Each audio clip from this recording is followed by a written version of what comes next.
सदर मजलिस बैरिस्टर असदुद्दीन ओवैसी ने इंतखाबी शेड्यूल के एलामिया से 3 दिन कबल इलेक्शन कमिश्नर अरुण गोयल के इस्तीफे पर ताज्जुब का इजहार किया। बैरिस्टर असद ओवैसी ने कहा कि जब पार्लियामेंट में चीफ इलेक्शन कमिश्नर और इलेक्शन कमिश्नर के तकर्रुरात का बिल लाया गया था, इस बिल पर उस वक्त मजलिस ने आवाज़ उठाई थी और कहा था कि हुकूमत सुप्रीम कोर्ट के खिलाफ जा रही है और चीफ इलेक्शन कमिश्नर और इलेक्शन कमिश्नरों की तकर्रुरी के तरीका कार को तब्दील कर रही है।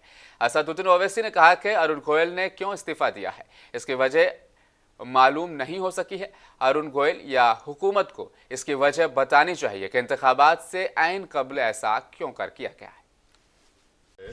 ताज्जुब खेज वाक़या है, बड़ा ही शॉकिंग है कि इलेक्शन कमीशन ऑफ इंडिया अपना शेड्यूल जारी करने वाला है 13 तारीख के बाद कभी भी, और उससे चंद दिन पहले इलेक्शन कमिश्नर साहब गोयल साहब अपना इस्तीफा पेश करते हैं।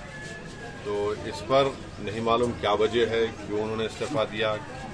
और हमने मजलिस ने शुरू में ही हमने पार्लियामेंट में जब बिल लाया गया था चीफ इलेक्शन कमिश्नर के अपॉइंटमेंट का और इलेक्शन कमिश्नर के अपॉइंटमेंट का, मैंने खुलकर कहा था कि ये गलत तरीके से सुप्रीम कोर्ट के एक फैसले के खिलाफ जाकर हुकूमत चीफ इलेक्शन कमिश्नर और इलेक्शन कमिश्नर को अपॉइंट कर रही है। यानी एक तो प्राइम मिनिस्टर होंगे उसमें और दूसरी कमेटी के मेंबर होंगे एक मिनिस्टर और तीसरे जो है लीडर ऑपोजिशन होंगे। तो यानी आप दो हुकूमत की तरफ जब होंगे तो जाहिर हुकूमत अपने ही पसंद के लोगों को वहां पर election commissioner chief election commissioner बनाएगी। जो सर्च कमेटी है, सर्च कमेटी में भी पूरा मेंबर ज्यादा हुकूमत के हैं। तो ये बड़ा ही गलत कानून उन्होंने पास किया है। मोदी हुकूमत ने चीफ इलेक्शन कमिश्नर और इलेक्शन कमिश्नर का अपॉइंटमेंट जो किया जा रहा है, जो सुप्रीम कोर्ट के हालिया फैसले के खिलाफ है।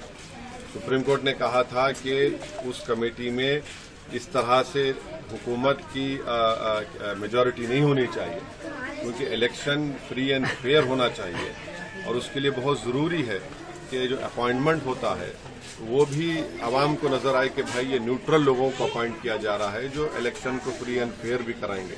तो खैर मोदी हुकूमत अपने गुरूर और तकब्बुर की हमेशा मुजाहरे करती आ रही है और उनके पास 300 MP हैं, तो वो समझ रहे हैं कि वो सुप्रीम कोर्ट के फैसले के खिलाफ जाएंगे, मनमानी करेंगे। तो ये जो कानून पास किया गलत है।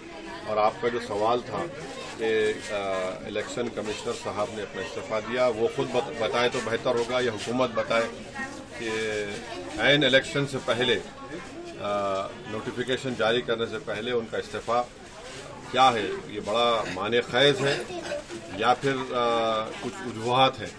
हुकूमत को चाहिए कि वो बताएं क्या वजह है और फिर अब आ गया कि हुकूमत इलेक्शन से नोटिफिकेशन से पहले अब आप वो 2 इलेक्शन कमिश्नरों को अपॉइंट करेंगे। ये चीज़ें चल रही हैं।